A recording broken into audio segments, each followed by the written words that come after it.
오늘 읽으실 말씀은 여호수아 15장 13절에서 19절까지 말씀입니다. 여호수아 15장 13절에서 19절까지 말씀입니다. 제가 읽고 마지막 절 다 같이 합독하도록 하겠습니다. 여호와께서 여호수아에게 명령하신 대로 여호수아가 기럇 아르바 곧 헤브론을 유다 자손 중에서 분깃으로 여분네의 아들 갈렙에게 주었으니 아르바는 아낙의 아버지였더라. 갈렙이 거기서 아낙의 소생 그 세 아들 곧 세세와 아히만과 달메를 쫓아내었고 거기서 올라가서 드빌 주민을 쳤는데 드빌의 본 이름은 기럇 세벨이라. 갈렙이 말하기를 기럇 세벨을 쳐서 그것을 점령하는 자에게는 내가 내 딸 악사를 아내로 주리라 하였더니 갈렙의 아우 그나스의 아들인 온니엘이 그것을 점령함으로 갈렙이 자기 딸 악사를 그에게 아내로 주었더라. 악사가 출가할 때에 그에게 청하여 자기 아버지에게 밭을 구하자 하고 나귀에서 내림에 갈렙이 그에게 묻되 내가 무엇을 원하느냐 하니, 마지막 절 다 같이 읽겠습니다. 이르되 내게 복을 주소서. 아버지께서 나를 네겝 땅으로 보내시오니 샘물도 내게 주소서 하매 갈렙이 윗샘과 아랫샘을 그에게 주었더라. 아멘. 오늘 말씀은 갈렙 이야기입니다. 우리는 신앙생활을 하면서 많은 신앙의 또 믿음의 영웅들을 만납니다. 그 중에서도 이 여호수아서의 갈렙은 우리에게 크나큰 도전을 줍니다. 특히 얼마 전에 묵상하였던 여호수아 14장의 갈렙은 85세라는 이 고령의 나이가 무색할 만큼 뜨거운 열정으로 여호수아 앞에 섰습니다. 그리고 가나안 땅 분배가 끝날 무렵 아무도 가려하지 않은 가장 위험한 땅, 이 헤브론을 가리키며 이렇게 외쳤습니다. 여호수아서 14장 12절 말씀입니다. 그날에 여호와께서 말씀하신 이 산지를 지금 내게 주소서. 당신도 그날에 들으셨거니와 그곳에는 아낙 사람이 있고 그 성읍들은 크고 견고할지라도 여호와께서 나와 함께 하시면 내가 여호와께서 말씀하신 대로 그들을 쫓아내리라. 이 말씀은 읽기만 해도 정말 가슴이 벅찬 말씀입니다. 그래서 이 많은 크리스찬들이 이 말씀을 액자로 걸어놓기도 하고 또 특송 가사로도 부르고 또 비전을 선포할 때마다 인용합니다. 주여 내게도 이 산지를 주시옵소서. 그런데 우리가 또 냉정하게 직시해야 할 현실이 있습니다. 이 14장의 이 멋진 고백이 있고 나서 이 갈렙에게는 어떤 일이 일어났을까요? 하나님께서 천군 천사를 보내셔서 이 헤브론 땅을 하루아침에 하룻밤 사이에 이 적들을 모두 소탕해 주셨을까요? 아니면 갈렙이 선포를 하고 나서 눈을 뜨고 일어났더니 그 땅이 다 깨끗하게 정리가 되어 있었을까요? 아닙니다. 오늘 본문 15장은 이 14장의 이 갈렙의 선포 뒤에 감추어진 처절한 현실을 보여주고 있습니다. 갈렙이 달라고 했던 그 땅은 빈 땅이 아니었습니다. 그곳에는 거인들이 칼을 갈고 있는 요새였습니다. 갈렙은 그 헤브론 땅, 그 땅을 얻기 위해서 85세의 노구를 이끌고 산을 타야 했고 또 칼을 휘둘러야 했고 또 피와 땀을 흘려야 했습니다. 그래서 오늘 본문 13절은 이렇게 기록하고 있습니다. 13절입니다. 여호와께서 여호수아에게 명령하신 대로 여호수아가 기럇 아르밧 곧 헤브론을 유다 자손 중에서 분깃으로 여분네의 아들 갈렙에게 주었으니 아르밧은 아낙의 아버지였더라. 여호수아는 이 갈렙의 요청대로 헤브론 곧 기럇 아르밧을 그에게 분배합니다. 그런데 성경은 이것을 설명할 때 굳이 아르밧은 아낙의 아버지였더라라는 이 말을 첨부합니다. 아낙 자손, 여러분 어디서 한번 많이 들어보시지 않았습니까? 12정탐꾼이 정탐을 갔을 때에 10명의 정탐꾼이 우리는 그들 보기에 메뚜기와 같다 하며 통곡하게 만들었던 원흉, 그 원흉이 바로 이 아낙 자손들, 거인 자손들입니다. 그러니까 이 갈렙이 도전한 이 땅은 단순한 그러한 땅이 아니라 이스라엘 백성들에게는 트라우마와 같은 무시무시한 존재들이 살고 있었던 도무지 점령할 수 없었던 땅이 바로 이 헤브론 땅이었습니다. 그런데 14절을 제가 한번 읽어보겠습니다. 갈렙이 거기서 아낙의 소생 그 세 아들 세세와 아이만과 달메를 쫓아내었고, 아주 짧지만 강력한 문장입니다. 믿음은 두려운 문제를 피하지 않고 정면 돌파해야 한다는 뜻을 가지고 있습니다. 여기서 쫓아내었단 말은 너무나도 쉽게 그냥 한 단어로 나와 있지만 그 과정은 결코 순탄치 않았을 것입니다. 갈렙이 상대한 사이세, 아이만, 이 달메는 이 아낙 자손 중에서도 가장 강력한 장수들이었습니다. 젊은 장수들도 벌벌 떨만한 이 장수들을 이 갈렙은 승리했다라는 것입니다. 그래서 여러분, 우리 인생 가운데, 우리 삶 가운데 우리 앞을 가로막고 있는 세세와 아이만과 달메는 무엇이 있습니까? 청년들에게는 취업이나 결혼과 같은 정말 이 넘지 못할 그런 산처럼 보이는 문제가 있을 것이고, 또 어떤 분들에게는 또 재정적인 불안감, 또 어떤 분들에게는 자녀의 문제가 이 아이만 세세처럼 굳건하게 버티고 있습니다.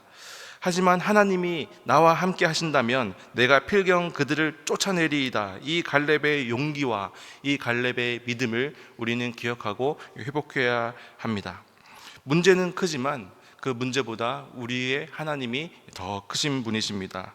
그 믿음으로 우리의 아낙 자손을 몰아내고 그 땅을 축복의 기업으로 바꾸는 저와 여러분들 되었으면 좋겠습니다.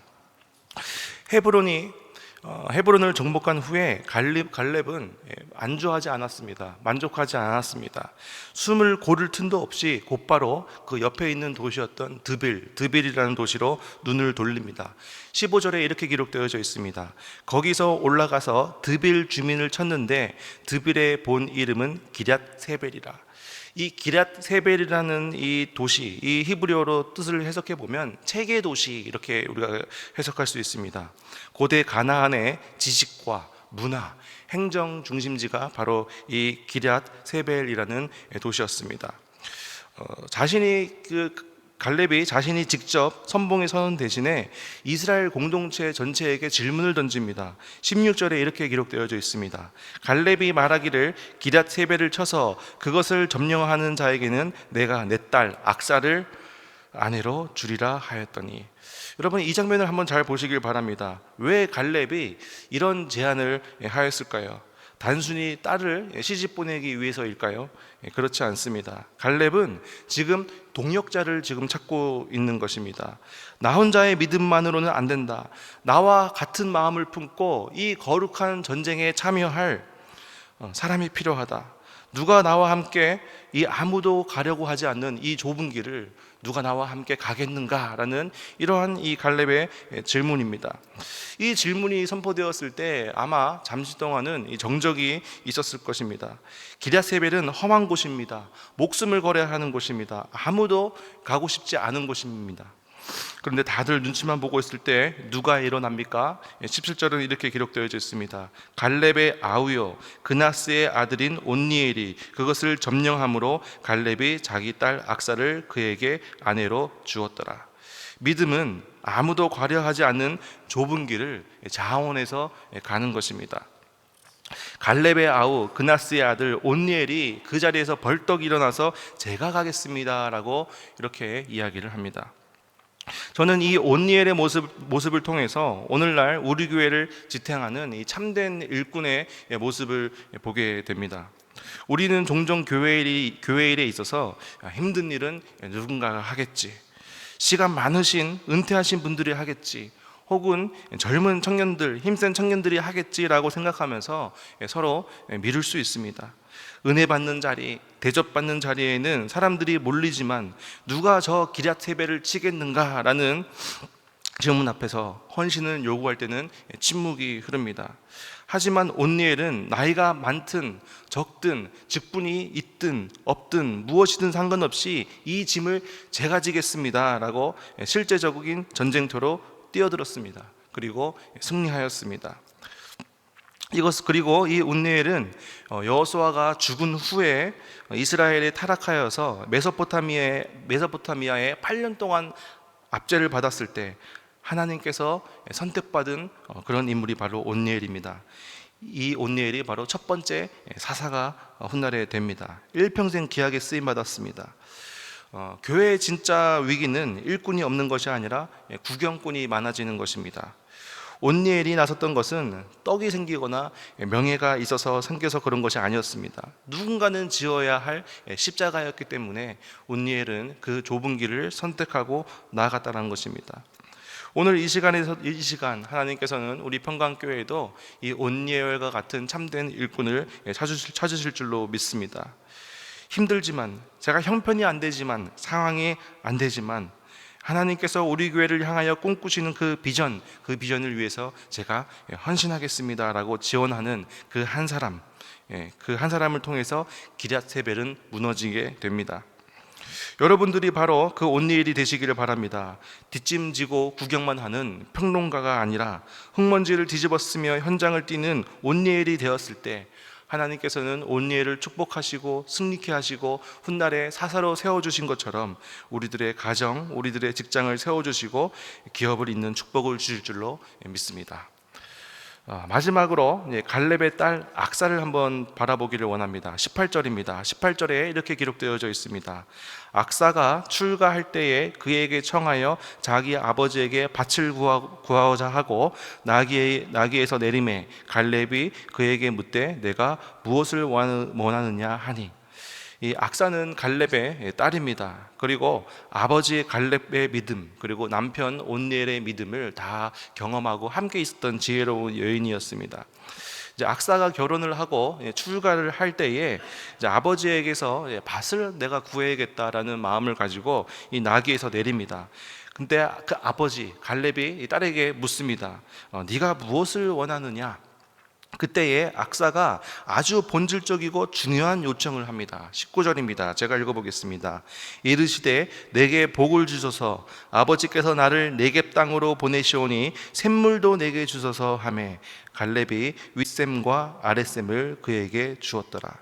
이 믿음은 이 메마른 삶의 생명의 샘물을 간절히 구하는 것입니다. 믿음은 구하는 것입니다. 여기서 이 네겝이라는 이 지명이 나옵니다.